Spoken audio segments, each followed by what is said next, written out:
You got to admit, Adobe can be sneaky. They've been using Adobe Labs to sort of float ideas for some of the apps and extensions that they're developing before they actually make the actual product. And if you remember a few months back, I was talking about the CSS mobile pack that was released on Adobe Labs, and it allowed us to add extensions to Fireworks that allowed us to create jQuery themes and extract CSS. Well, all that stuff's now been baked into the app. And there have been a couple of improvements to it, which I think is kind of neat. So let's take a look at how all this works.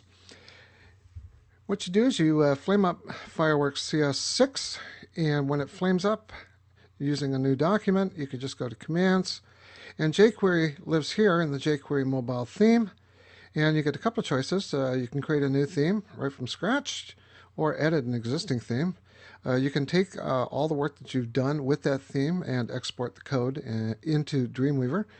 You can create your own custom icons for jQuery, and you can even preview your work in a browser. So if you really want to take a look at how the various changes you've made work in a browser, knock yourself out. And then the window menu has an extension in here, the jQuery mobile theme in-app preview, which allows you to see your changes to the theme in its own personal little panel inside of Fireworks. So let's see how all this works. So the first step in the process, of course, jQuery mobile theme, create new theme. And it's going to open up a standard jQuery mobile theme right there. And you can see it's a ginormous document, 4,000 pixels wide by 1,300 high. And if you come to the Pages panel, you can see that the various pages in the theme are here. And not only that, but you get instructions on how to use it. You can delete these pages if you so choose, and just use the one you want. And if you go to the Layers panel, let's just go to the page. Let's go to the Global Assets, go to the Layers. All of the icons that are in there can be found right here, which I think is nice, but that's a lot of work. So let's take a look at how we can make some changes to a mobile theme. So I'm going to just zoom in here.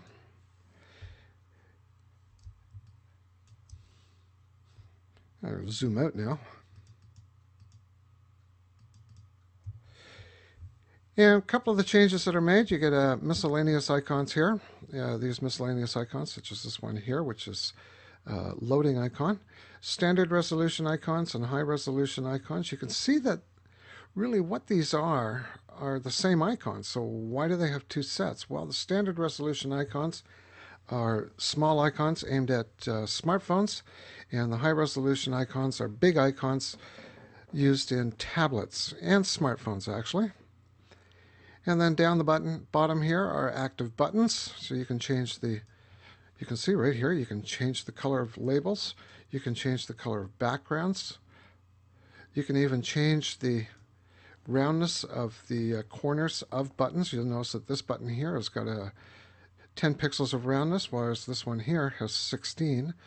By the way, these little white guides here, they're for the 9-slice scaling. So that means that these little areas will scale out, but the text will remain untouched, which is a good idea. So let's change a couple icons. So we'll just come across here, and I'm going to zoom in on these three right here: Information, Home, and Help.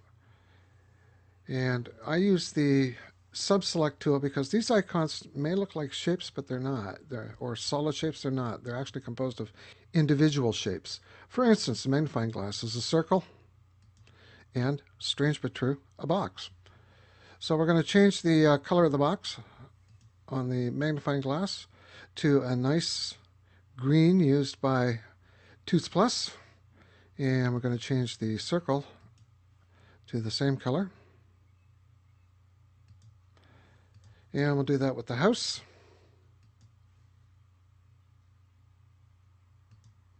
and we'll do it with the eye. Now you notice the eye is composed of two separate shapes, so we'll just fill that with the green, and we've got that done. And now I'm going to just zoom out a little bit here. And we're going to change one of the icons in the big icons, the high-res icons. We're going to take the house. You'll see why in a minute. And we're just going to change that to the green as well. So we'll just come over to the green, 0410, there we go. And now let's see how all that looks on the theme. Window, Extensions, jQuery Mobile Theme. We get the preview. And you can see there's the I button, there's the magnifying glass, and there's the big house. The small house wasn't used here, and sometimes you've just got to be aware of these things.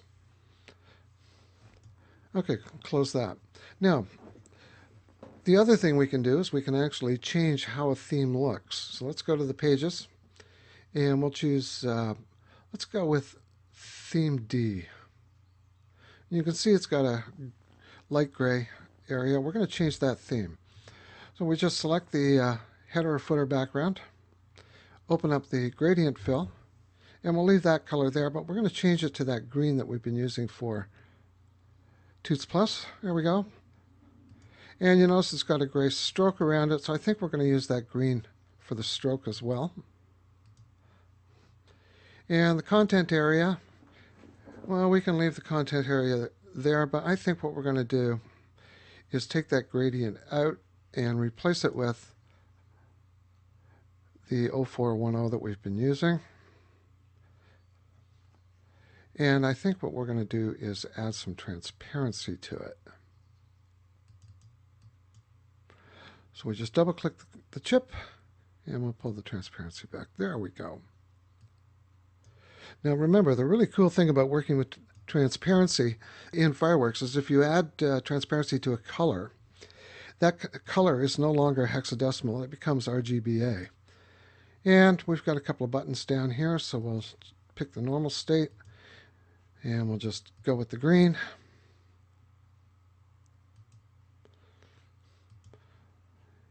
And you notice it's got that stroke around it. You got to be aware of these things. And this one here, the hover state, we'll just go from light to dark and change the stroke. And we'll use the down state.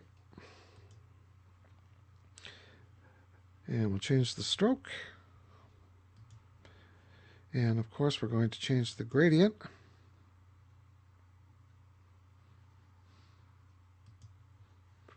And we'll make it the dark color. And we're just about done. So now we've got the states done. What's that look like in the browser? Or in the extension, jQuery Mobile Theme in-app. And you can see our theme now translates. Now, how does this look in a browser? Well, let's go take a look. Commands, jQuery Mobile Theme, Preview Theme in Browser. And what it will do is it'll write all the code necessary and then flame open your default browser. And there's the A theme, there's the B theme, there's the C theme, there's the D theme that we just made. And you can see there are the buttons at work. And there's the E theme. So there you go. There's using the jQuery mobile theme roller inside of Fireworks. I find it to be a whole lot easier to use than the standard jQuery theme roller. It's just because I'm visual. For those of you that actually do use theme roller, my advice to you is knock yourself out. But sometimes, you just want to have a look at it as you're designing it, and things can become really visual and you can make your changes on the fly. So in this exercise, what I've done is I've shown you how to pick up a jQuery mobile theme. You just create the new theme. You edit it by going to the global assets and making your changes to the assets. I also showed you how to make changes to the swatches in a theme. And then we looked at two ways of previewing it. The first way, of course, is in the extensions, in-app preview, which is a panel. And finally, we looked at the jQuery mobile theme and previewed it in a browser.